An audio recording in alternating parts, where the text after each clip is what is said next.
Hey guys, this is Cody with Double C Custom Leather. I'm coming back to you guys with another video today.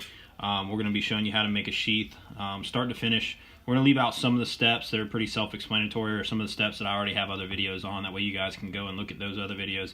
It'll keep down on the video time. The sheath's going to be made for this handmade knife. It's a really nice knife, really skinny handle, good grip. It's for a customer of mine. He bought this knife from a guy who does some hand forging. And it doesn't really have much of a grind other than just a flat grind, so we're not really worried about doing anything there. We're going to do just a really simple taco style sheath. He's all about the sheath, you know, doing its job, not so much being pretty, so we're not going to put any kind of craziness on this. It's just going to be a light brown sheath with contrast thread, taco style. It's going to have the retention on it is going to be a friction lock, so it's going to be, the handle will actually extend into the sheath some, and the leather will actually wrap around, and we'll wet mold it around the knife, and that'll offer the retention for the sheath. At this point, you can, you know, tape the knife up if you're worried about cutting yourself. I'm usually pretty careful, so I don't really have to worry about that. So the knife's going to sit in the sheath something like this. Okay, this is our belt loop for the back. This is the front and back of the sheath. This is a right-handed sheath. The welt's going to slip in behind like this, keep us from cutting our stitching, and you'll see how much of that handle is actually extended down into the sheath, and the knife will actually be down a little ways this way, so even more of that handle will be covered. I decided to put an offset belt loop because when we fold this around, this belt loop will actually kind of act as a sweat guard for the handle as well. So with this being down in there like that, you're going to get all your retention from the wet molding we're going to do on either side of the actual handle itself. So we've left ourselves plenty of room here and there to do that. And a good practice is always to kind of check your pattern and make sure everything's going to fit, and you can see how it's going to kind of look. The knife will sit in here. This will fold around on the back, and that'll be the look of the sheath when we get it constructed. Of course, we're going to use leather, not paper, though. So if you guys want to see how to make a pattern, the only thing that I'm not going to show on this video is how to make this pattern.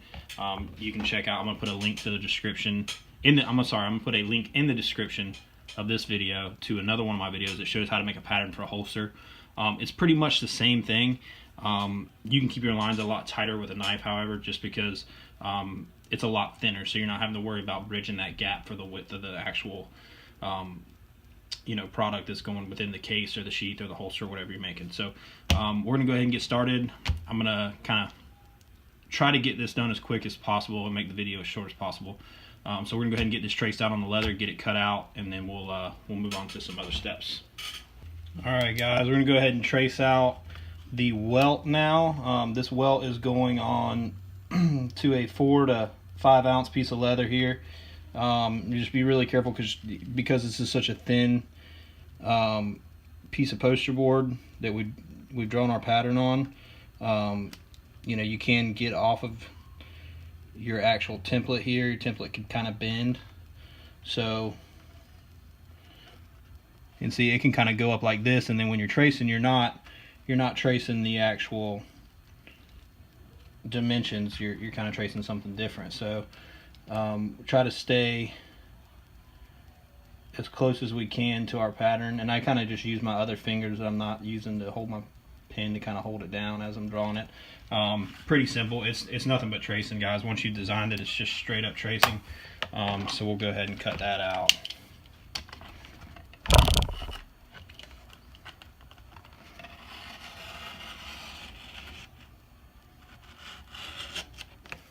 Alright, so we got that cut out. That's for the welt. I've went ahead and took the liberty off camera to trace the pattern for the actual sheath itself. You see it lays right in here like this, and we're going to go ahead and cut out both of these. These are different sizes of leather. This is a 4 to 5. It's kind of hard to get your pricking iron through 3 layers of 9 ounce leather, so if we used all 9, we'd be paying it'd be a pain in the butt to get our pricking iron through, so we're going to go ahead and kind of cut down on the thickness a little bit with a little bit thinner welt. But it's still doing the same job. It's still going to guard the stitches, keep us from cutting our stitches when the knife is reholstered and unholstered.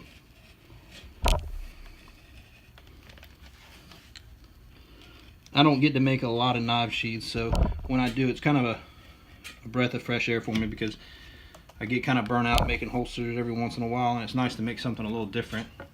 And you'll see I'm just using my razor blade. Definitely helps to have a new and sharp blade. So don't be, if you're going to be frugal on anything, don't be frugal on that, because definitely makes your life a whole lot easier, gives you a lot cleaner, prettier cuts. And we're just staying right to the outside of that line. You can always cut more off, but you can't add leather, so always cut to the outside of your line. You can always trim it down, but if you trim too much, then you can't go back on that and add leather to it. So I always go to the outside of the line.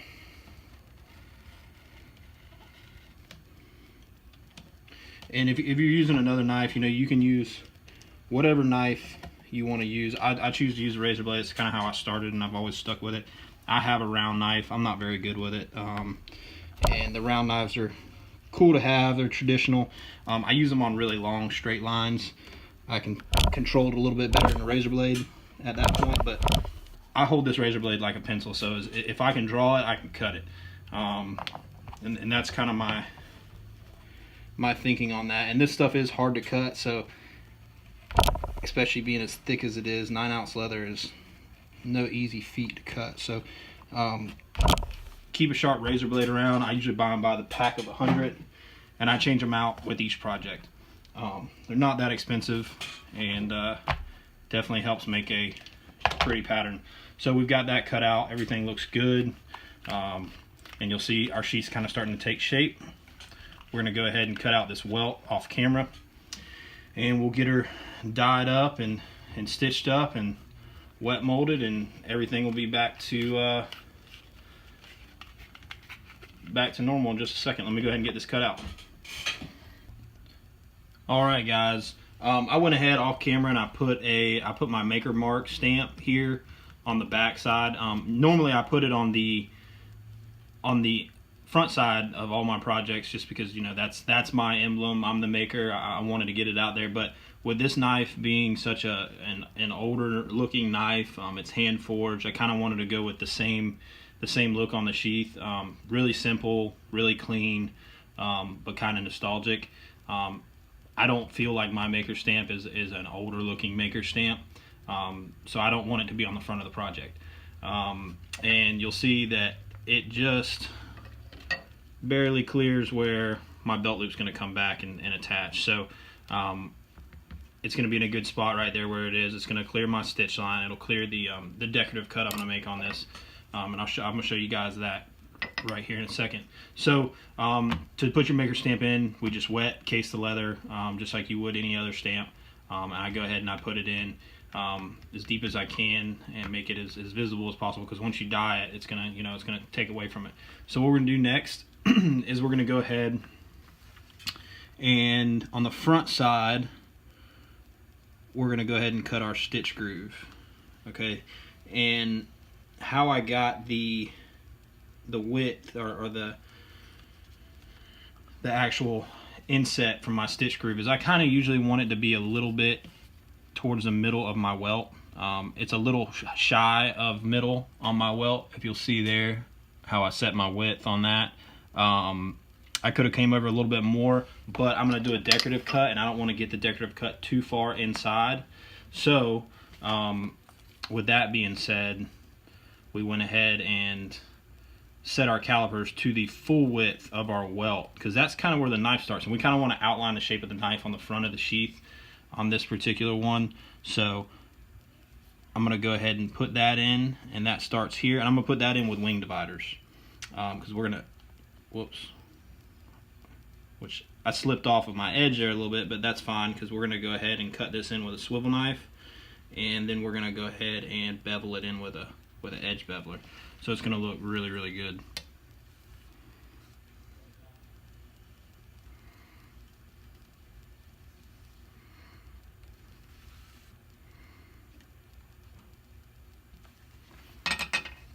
right, my leather is somewhat cased. It needs to be cased just a hair more. It's kind of dried since I put my maker's mark in.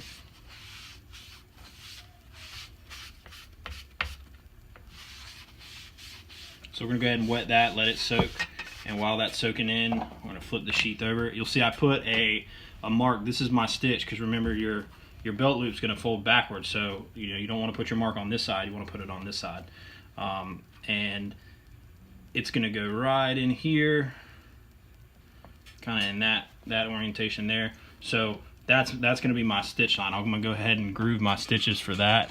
And for that, I'm just going to use a freehand stitch groover. These are pretty cheap. They come in handy when you're not stitching down an edge. You'll notice I'm kind of cutting the pin mark off, so I'm not too worried about that because it is going to be dyed a light color.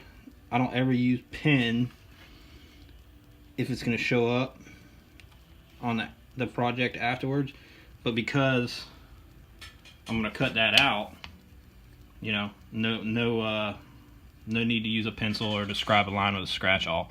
So got our leather cased on the front side now. I'm going to grab our swivel knife.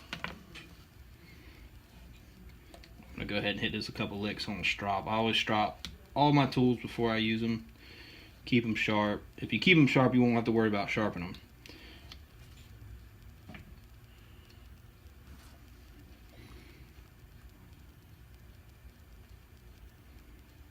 We're just going to run down the line we scribed with our wing dividers.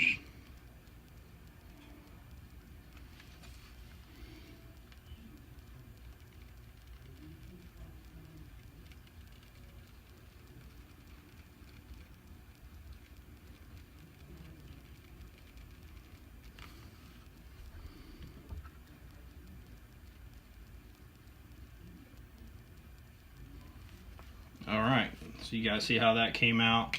We're going to go ahead and hit that with a beveler and put a little bit more moisture into it.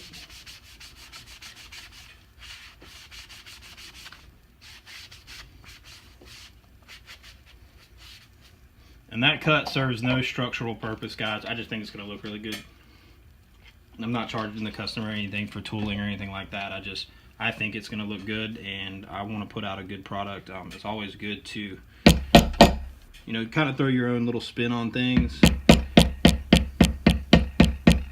And you'll see I'm just going to work my beveler straight down that line.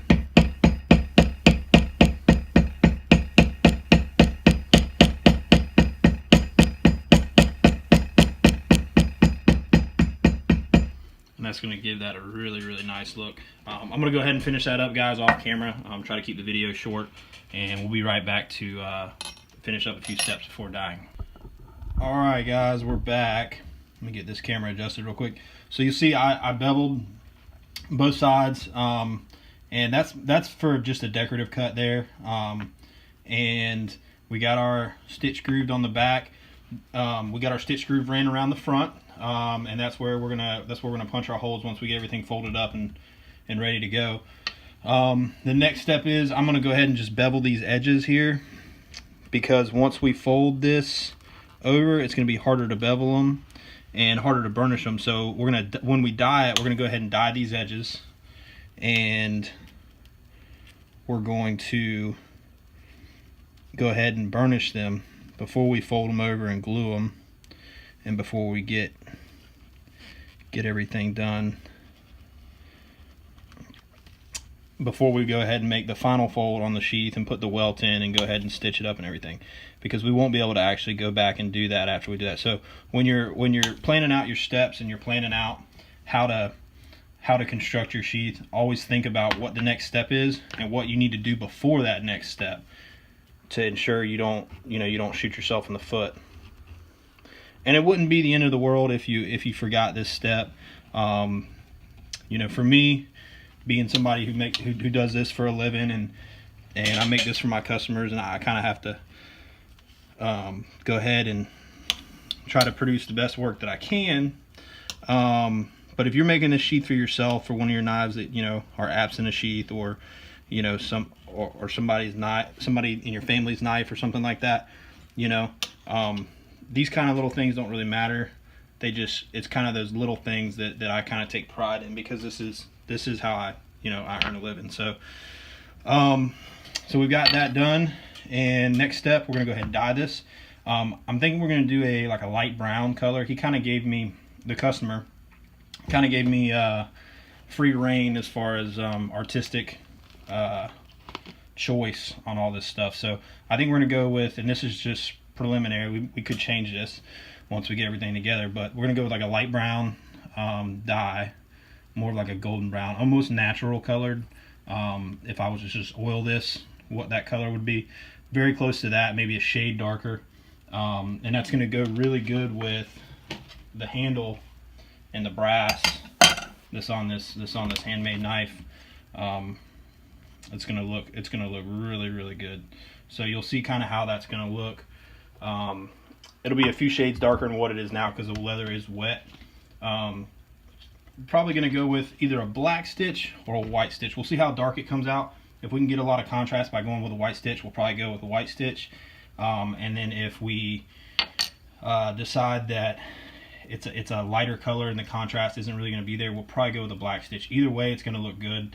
And we're going to probably do a contrast edge, so like a really dark brown or a dark black edge.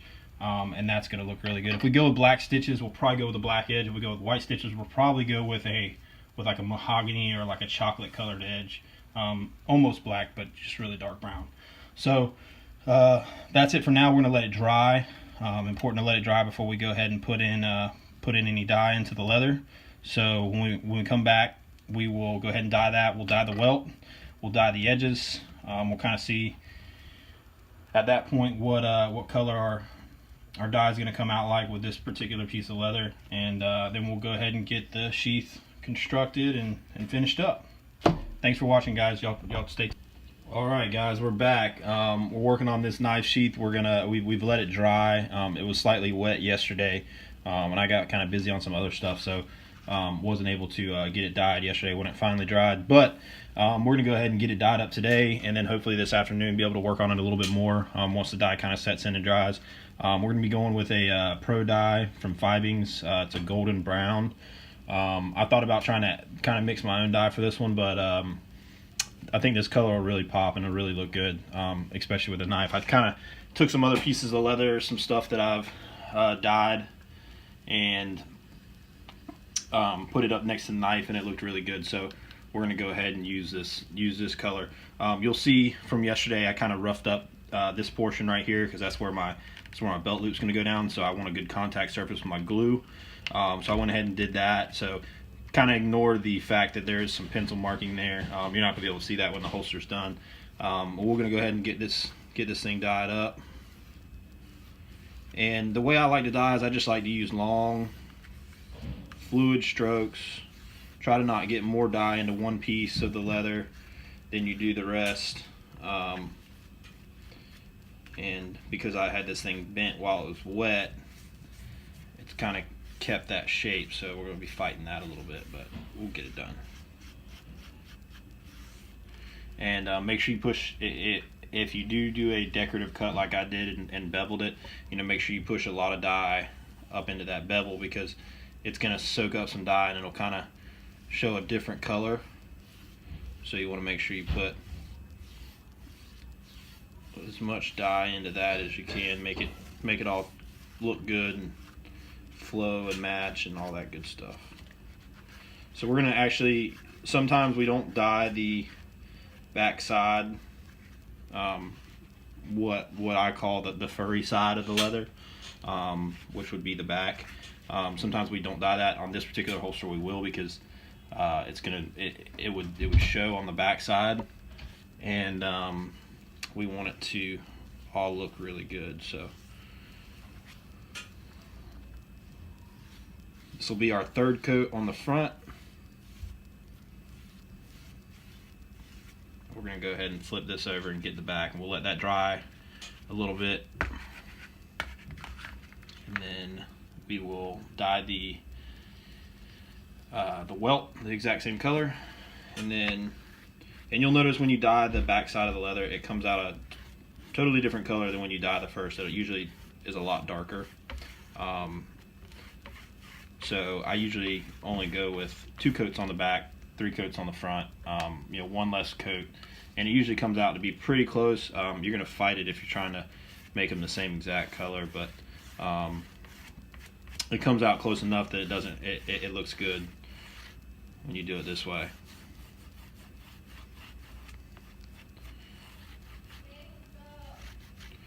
And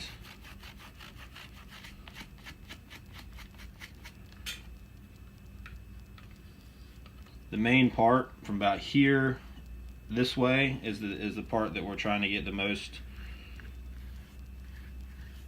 dye into and to look the best, because once we fold this sheath over, you're actually not going to be able to see the inside. We still put a little bit of dye on there to kind of keep it dark inside the actual pocket for the knife.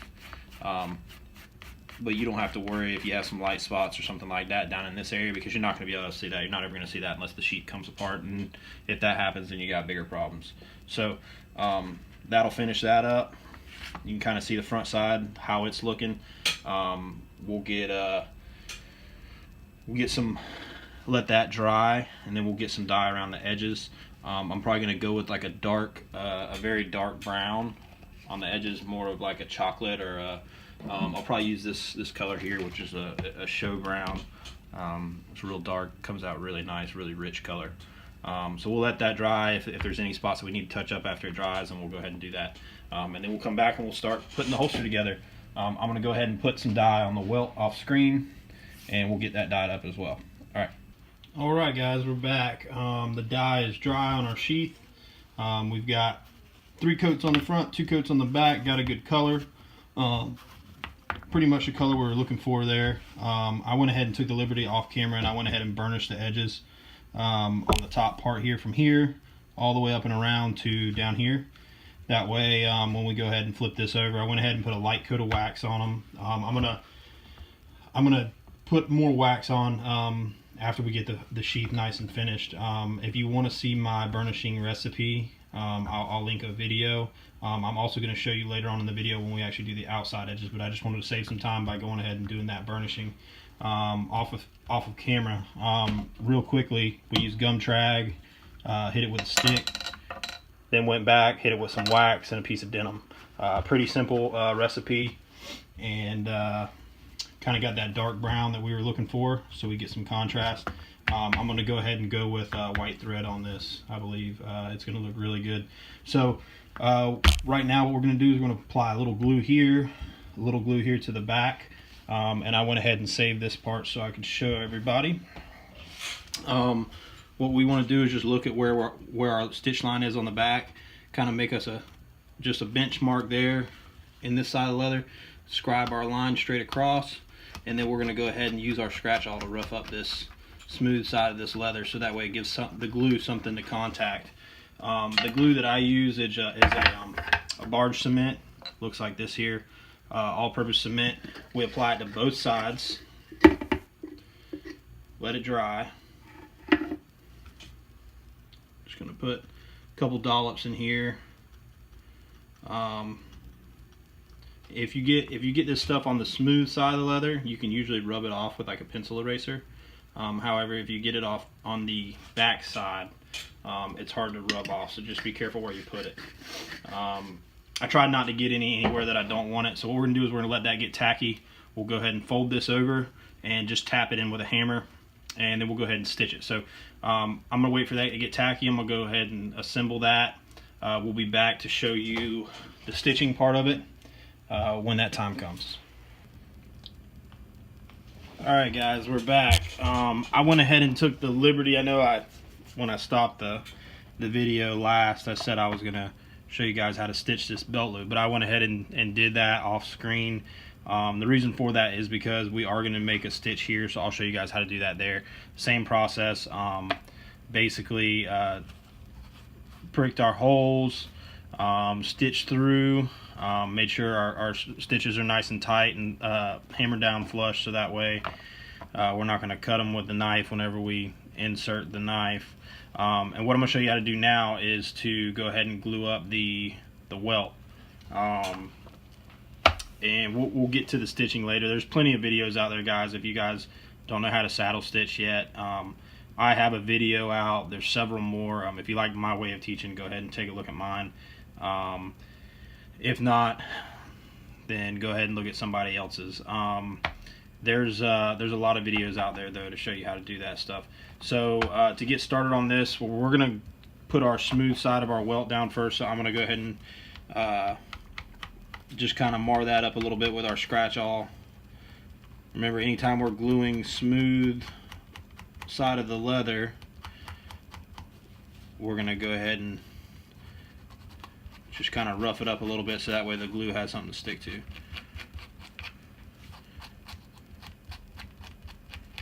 And I usually just use kind of like a crosshatch technique. There's no art to it. They make a special tool to actually do that.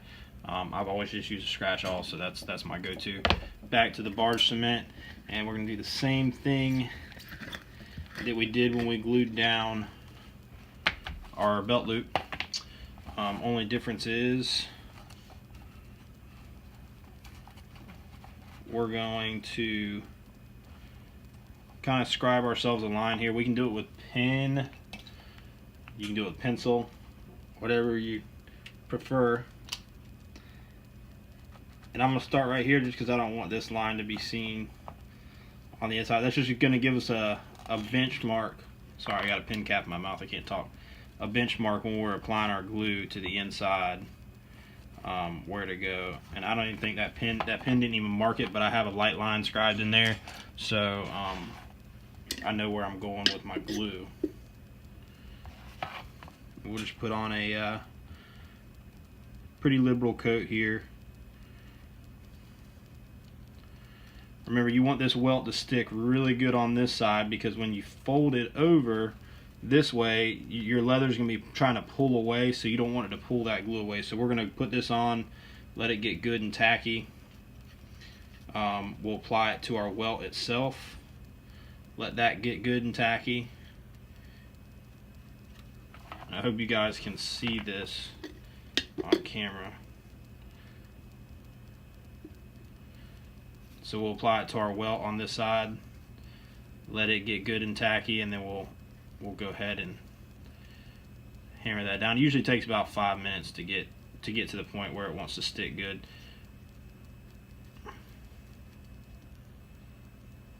If you put it on there like this, both sides being wet still before they get tacky, it'll want to kind of scoot around on you, and you're not going to.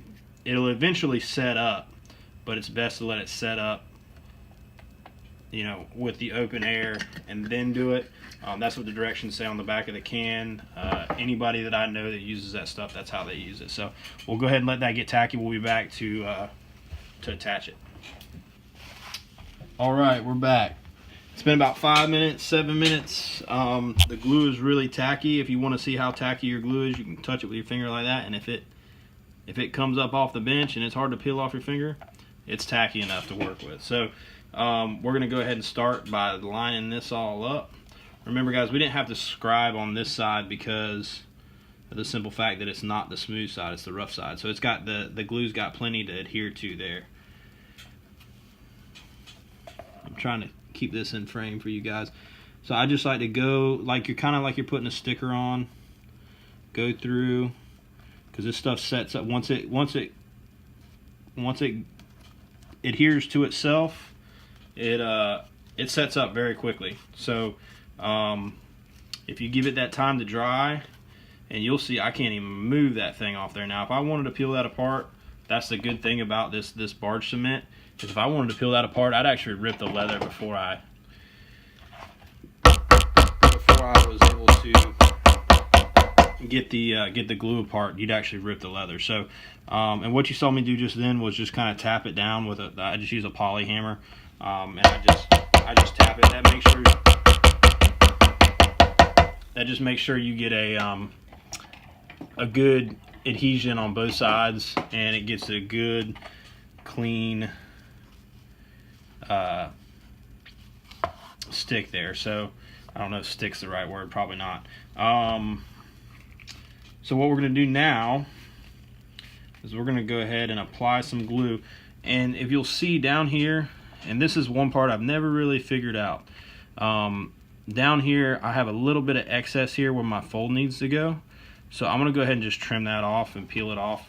I've never figured out in the designing process of that how to combat that or get rid of it, because it ends up being different every single time. So I always just take my little X-Acto knife and I just cut through just that piece. Make sure not to cut into my main body. And then once I get that, then I'll go ahead and lay a bead of, I'm gonna lay a bead of glue here and here, and that's what that's gonna do, is that is going to allow me to go ahead and do this glue up all the way down. And you see I got rid of that piece, so we have a nice good fold there. I'm gonna add a little bit of water to the back side and a little bit of water to the inside to help me get that fold down. And then we're gonna go ahead and glue that up. So I'll do that off camera. You guys saw how we glued up there. You may need to use a few clamps to keep it held, to keep it stuck. And then I'll let that dry overnight.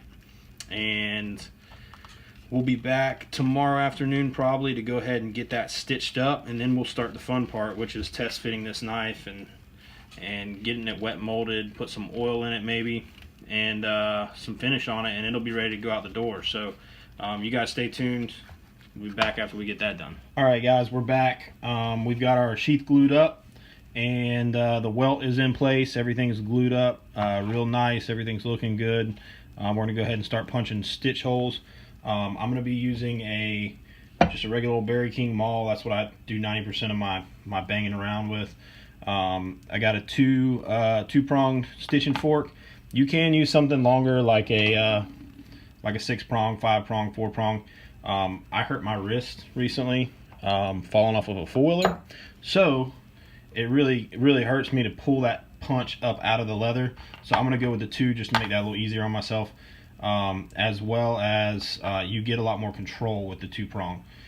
This one gets the most use on my bench. I'd rather take a little bit more time and get every hole where I want it than to knock out 6 holes at once and go ahead and screw something up. So I'm gonna move, and sorry in advance if this table that I'm working on, my workstation, if it vibrates when I hammer, and the camera vibrates, sorry about that in advance, because that's probably definitely going to happen. So I'm going to use the edge of my workbench. So I've moved my cutting mat and my scrap piece of leather that I use to save my cutting mat to the edge, and I'm going to kind of hang the sheath off of the edge like this to ensure the sheath's flat, because if I was to do it, let's say like this, my sheath sits at an angle and I'll get my holes at an angle. So I like to use the edge of the bench here to help me out. So you guys follow along. I'm gonna do a few holes, and then I'm gonna stop filming, just because I don't want you guys have to watch through me poking 30 something holes. So and always check your backside and make sure you're happy with where your holes came out on the other side.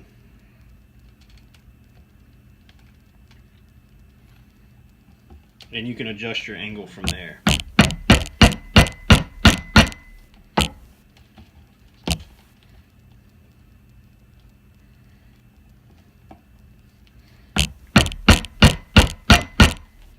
And you'll see what I'm doing here is I'm taking my fork, and I'll make a little indentation, and then I'll go ahead and punch 2 holes at once, rather than, you know, putting 1 prong in the hole that I just made and making 1 hole at a time. I'm actually making 2.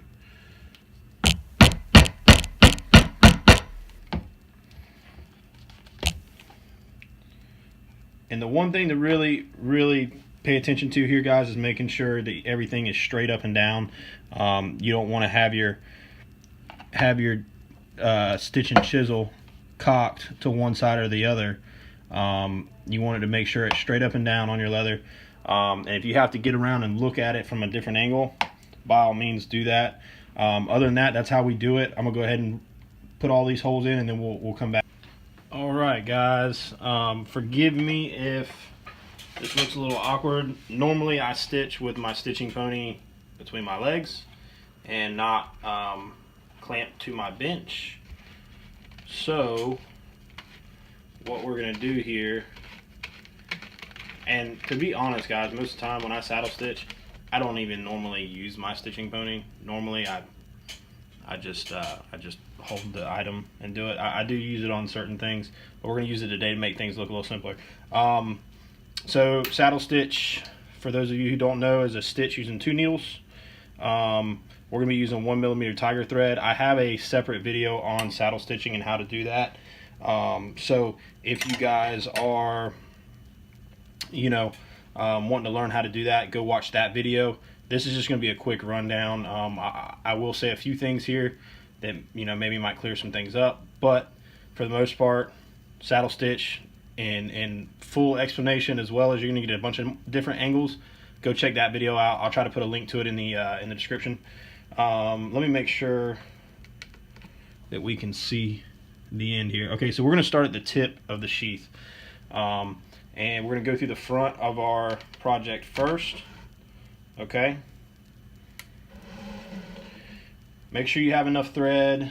If you don't know how to figure that out, it's 2.5 times the length of your stitch. So if you have a 10-inch stitch, then you're going to need 25 inches of thread.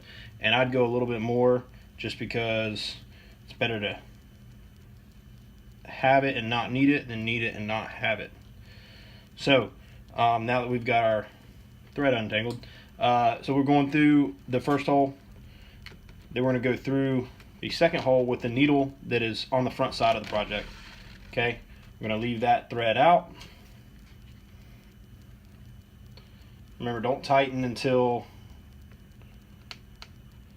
you're ready to tighten when you get both needles through, because you'll stab your thread on the way through. Okay, so now we have 2 loops. We just went through the back hole with the needle that was on the back side. Okay, I'm going to show that to you again. And then we pull tight and we pull up and at an angle to make sure our stitches all look the same. So through the front side with the front needle,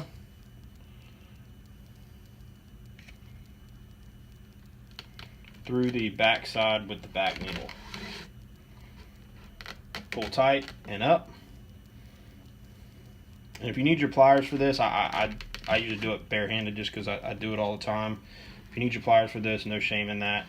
Go ahead and use them. Don't tear the tips of your fingers up. I have fingers like, you know, they're super callous and super tough from doing this and working with my hands my whole life. So I don't have a problem doing it barehanded, but most people use like a stitching glove or a pair of pliers. That's totally fine. So we're going through the front hole. We leave our loop out through the back hole. And like I said, go check out my other videos, and you'll see some of these processes more in depth. I'm not showing this in depth because that would add 30 minutes onto the video. So if you want to watch another 30-minute video, go check that one out, and we'll teach you there. Shows a lot of different angles and stuff like that.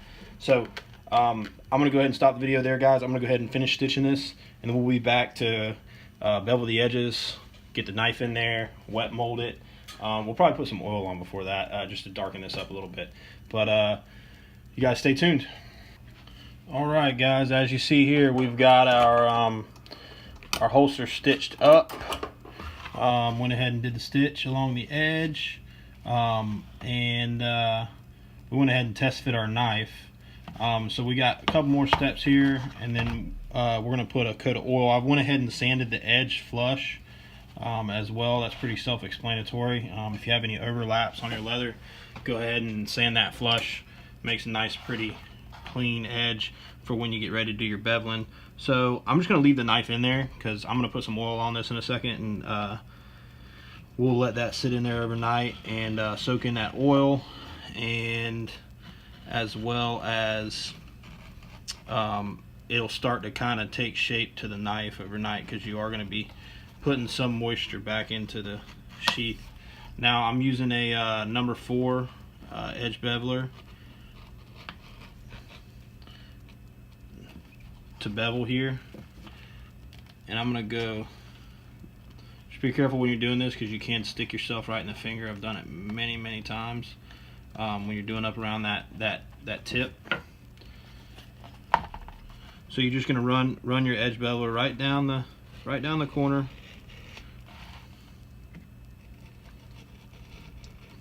kind of a 45-degree angle to the edge itself. And if your edge is at a 90-degree because you sanded well, you should get a pretty clean round edge there. So now our edge is rounded, and we're going to go ahead and put some oil on this. Let the oil soak. We'll come back, probably wet mold tomorrow, and then dye up the edge and burnish it, wax it, and we'll be all finished. So let's go ahead and put some oil on this. Now I'm just using Pure Neat's foot oil. I'm gonna take the knife out actually, because I want to get the inside. So, and this is just gonna darken up the leather a little bit. You don't necessarily have to put it on there. It also just makes the leather a whole lot more supple.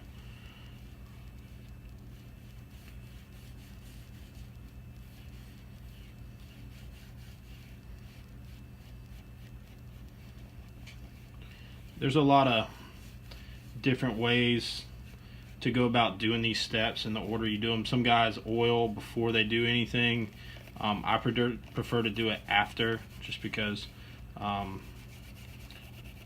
feel like there's a lot of moisture that gets worked out of the leather as you're working it and bending it and wetting it here and there to make your creases and stuff. So I feel like the oiling after helps put some of that moisture back into the leather.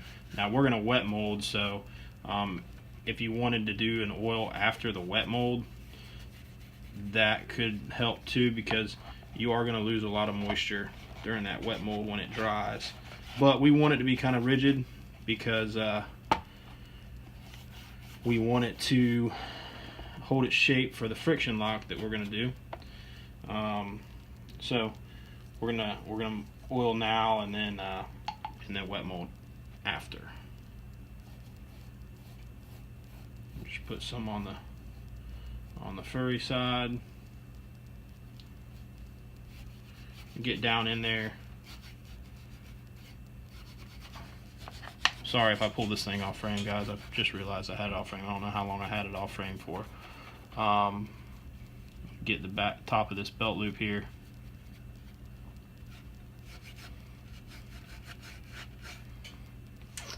And when that dries, you'll get a nice dark rich color, and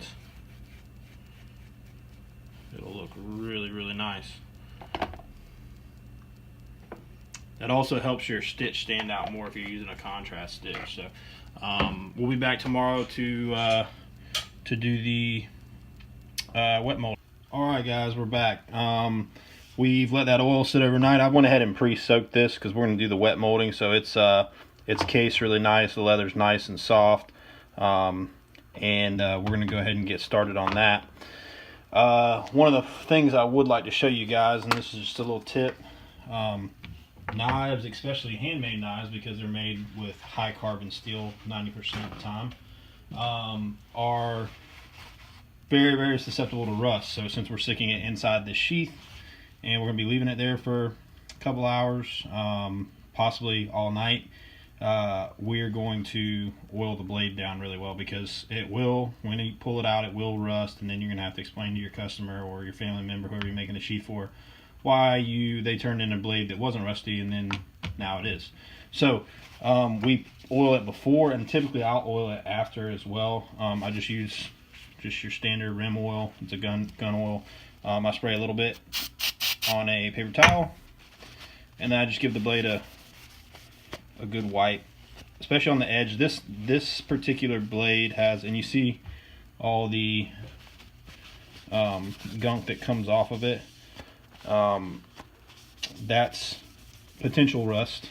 So you're actually doing your customer a favor by doing this as well. This blade has bluing on the actual blade surface, but the blade edge is raw metal, so it will rust if you don't watch it. So we've got that done. Put the knife in the sheath.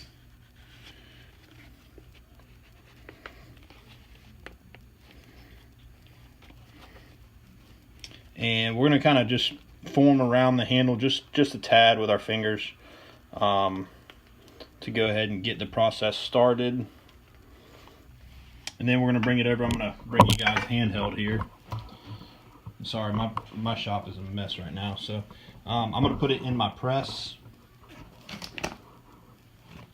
Close that up. Let me grab some clamps real quick.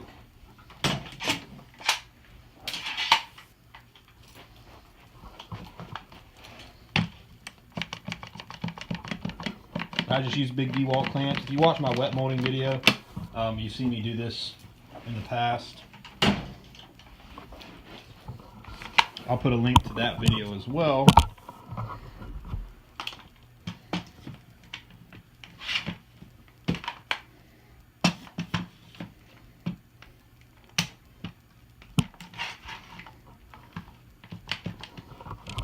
So we put 2 clamps on. Get our press clamp down. This is a simple press, guys. Very easy to make. If you look up Kydex forums, you can find plans for these presses all over the place. So we use it for leather too, though. So we're gonna let that sit in there for several minutes, and then we will be back. All right, guys, we are back. Our sheath is done drying. The wet mold has taken awesome shape. The knife gets a really good retention.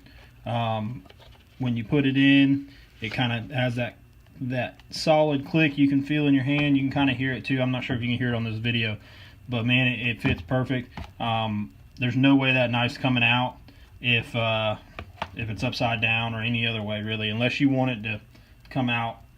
That's the only way it's going to come out. So we're going to go ahead and do the edges today, and this knife will probably be finished up at some point in time tonight.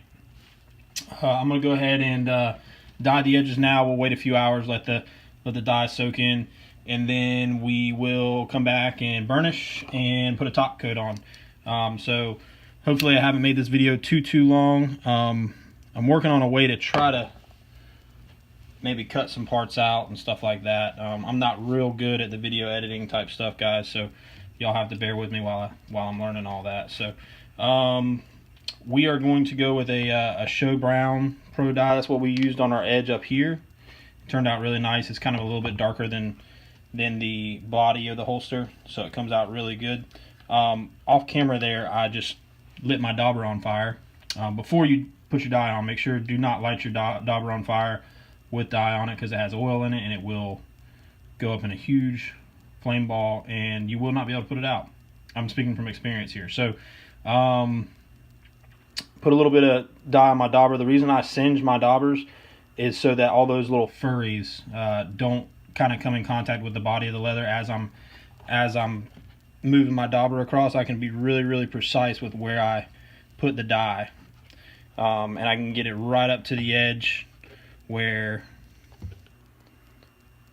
the edge meets the body of the holster. So with that being said, it's a good little trick. If you watch my burnishing edges video, I kind of showcase that trick in a little bit better fashion than I just did. So we're just going to apply a liberal amount of dye to the edge. Usually give it 2 coats, because those edges are really thirsty and they will soak up some dye in a hurry. So you just make sure you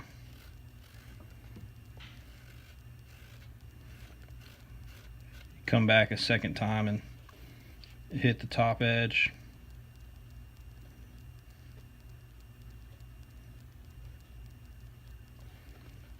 Alright, so you see our contrast there between our edge and our body. Go back one more time, just darken it up just a hair.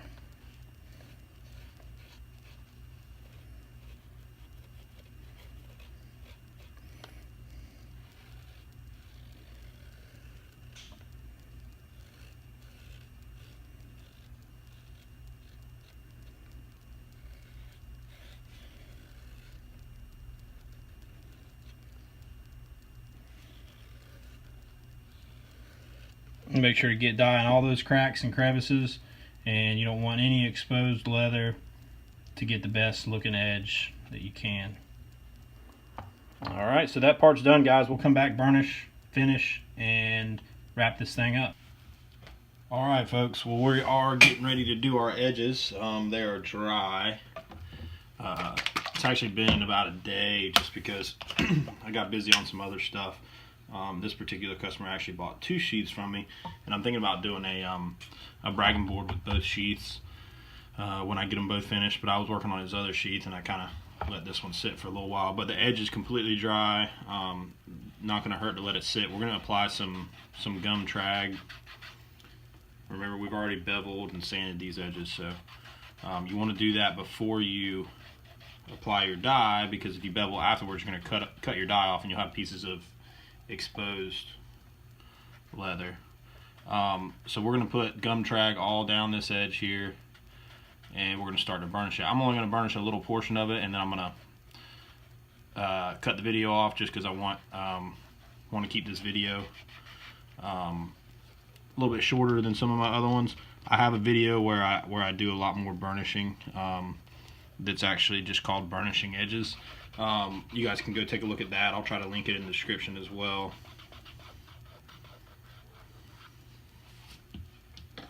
We use our burnishing stick and start out with our big side, or big groove, I should say. And guys, this is my recipe for burnishing edges. A lot of people do it differently and still get good results, so this is how I've always done it, and I've always gotten pretty good results this way. So it took me a while to really get the hang of burnishing and getting it to look nice and shiny and getting it to hold up, and this is just what's worked for me. It's kind of the recipe that I've foolproofed, and it works for me. So you can see we're starting to get a good burnish right there where I've been hitting it with a stick. We got to do some more work. It'll probably take me, to finish this one edge all the way down, it'll probably take me 10-15 minutes start to finish. So I'm going to go ahead and cut the video off, and we'll see you guys when we're ready to wax. Alright guys, so you see here we've got a really good burnished edge. It's about as shiny as you can get it. That waterproofs it, makes it look good. So now on to the next step. We're going to go ahead and put some of this beeswax on there. And how I do this basically is just kind of rub it on until you see it kind of turn colors from that shiny to kind of a milky white color. Once you get that, you know you have enough beeswax on your edge. And then I use a piece of denim, and this is kind of impregnated with beeswax as well because I've used it so often. But you just take that and you rub it as fast as you can, and what that does is it creates friction and it actually melts that wax into the edge. That further waterproofs it, makes it shiny, gives it a good feel, good smooth feel, and it also just kind of seals up any burnishing that needed to be done still. And you see the look of that edge right there. So let me get this finished up, and then we'll come back to put some finish on the entire sheet. Alright guys, we have our edges completed. They look awesome. You see how that contrast really makes that sheath pop, makes the stitching pop. So I'm going to go ahead and start with some finish, and as I'm doing it, I'll kind of talk to you guys about it. So this is a acrylic Resin. It's a neutral color. It will, however, darken the leather quite a bit. When I use this, I usually take the original container and mix it half and half with water. So you want a 50-50 ratio, Resin to water. And the way you apply this is just kind of rub it on with a dauber so that way it doesn't streak. You don't want it to be so, and we're going to put some on the back edge too, you don't want it to be so thick that it wants to run. If it does, just go back over that with your dauber. You see I got it kind of thick in here, so we'll just hit that again with a little bit drier dauber. When you first start doing it, your dauber is going to be extremely wet, and that'll kind of cause some streaking. We can go inside, and the cool thing about this is you don't have to buff it afterwards. You just put it on, let it dry, and it's good to go. So we're going to come back and put another coat after this one dries on the front. But for right now, let's do the inside. Oh, almost spilled there. I'm running out. I got to mix some more up. I usually buy this stuff in the big bottle, and then what I'll do is I'll keep these old little bottles and I'll mix it half and half. I usually buy it in like a 32 ounce. I think it's a 32 ounce bottle. So we're gonna push this dauber way down in there and get all that on the inside. Now I've already sealed the inside once. I forgot to mention that earlier, but I did do it off camera before I folded the sheath over. So it was sealed. Now you see this is starting to dry. It's giving it kind of a shiny look. That shine will fade with time, so if your customer doesn't like the shiny, wants more of a satin look, you know, you can always tell them it will fade with time, but it will have somewhat of a sheen even when it fades. But I like that. I think it looks nice. Looks like the leather is, you know, kind of new, but at the same time you can still achieve some really antique looking stuff with it. If you've ever seen an old saddle get oiled up or shined up, they will shine, even doesn't matter how old they are. So that's one of the beautiful things about leather, is you can always redo it and make it better. So we're gonna put one more coat on this, and then I'll come back with some final words and throw some still shots in there of the sheath, guys. All right, thanks. All right, guys, that is it. This thing is finished up. We got a beautiful sheath here ready to go to the customer. I'm going to finish up his other sheath sometime this week probably, and it's a lot more complicated, so we take a little more time on it. But you guys see the sheath here. We'll do one final test fit with this knife, and I got to find out who this knife maker is. So if you guys know who this is, there's kind of a little looks like a circle with kind of like crosshairs and then like a line going through it as a stamp. I've never seen it before, but I really like this knife, and I really want to get one for myself. So if you guys know who does this knife, or you know somebody who makes who hand forges knives similar to this, shoot me a comment, let me know so I can check them out. And here's the final test fit. Perfect. No wiggle, very tight, and I think the knife sheath combo looks pretty awesome, if I say so myself. So I'm gonna throw some still shots in there, guys. Get the edges look good. I'm gonna throw some still shots in there. I'm gonna throw some links in throughout the video and kind of guide you guys to some of my other videos that I talked about in the video. So this one's finished up. You guys make sure to like and subscribe. I'm going to put a link at the very end after some still shots for you guys to subscribe. If you will, just click that. That way you can see some further videos that we do. And we're trying to get better, guys, so please, you know, bear with us. I'm not a videographer by any means, and I know my editing sucks. So feel free to tell me about that in the comments. And like I said, I'm going to throw some still shots in. You guys make sure to like and subscribe. Thanks a lot.